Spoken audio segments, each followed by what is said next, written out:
আল্লাহ রাসূল সাল্লাল্লাহু আলাইহি ওয়াসাল্লাম বলেন যে তুনকাহুল মারআতু লিআরবাইন, তোমরা মহিলাদেরকে বিবাহ করবে চারটা গুণ দেখে। একটা গুণ হচ্ছে লিমালিহা ওয়া লিহাসাবিহা ওয়া লিজামালিহা ওয়া লিদীনিহা, সম্পদ দেখে, সম্পদ দেখে। অর্থাৎ এমন যাতে না হয় তুমি কোটিপতি আর তুমি বউ আনছো একজন ফকিরের ঘর থেকে।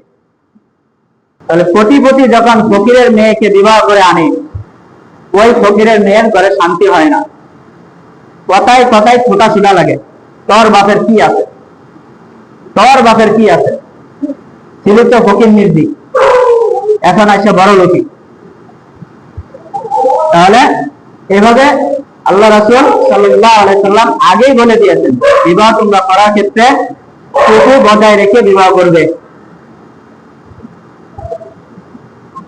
তারপরে ওয়ালি হাসাবিহা, বংশ দেখে। এমন যাতে না হয় তুমি একেবারে সম্ভ্রান্ত বংশের লোক কিন্তু বিবাহ করে আনলে এক মোচার বংশের, একেবারে নিম্ন শ্রেণীর বংশের, তাহলে ওই মেয়ের কপালে সুখ হবে না, ওই সংসারে শান্তি আসবে না, লাঞ্ছিত অপমানিত হওয়া লাগবে। শ্বশুর মেয়ের বাবা মেয়ের বাড়িতে এসে, স্বামীর বাড়িতে এসে শান্তি পাবে না, উঁচু গলায় কথা বলতে পারবে না।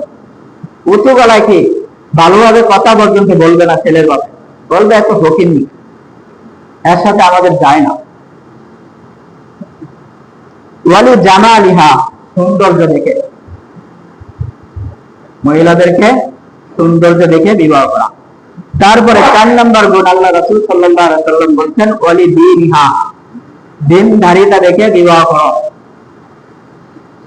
হাদিসের পরের অংশ ফাসফার বিযাতিদ দীন, তবে দিনধারিতাকে সবার উপরে প্রাধান্য দিবে।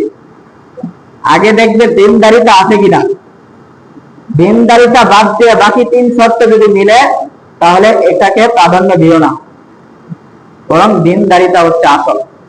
যদি স্ত্রীর দিনদারিতা না থাকে, স্বামীর দিনদারিতা যতই থাকুক ঠিকবে না, এক সময় স্বামীর দিনদারিতা চলে যাবে।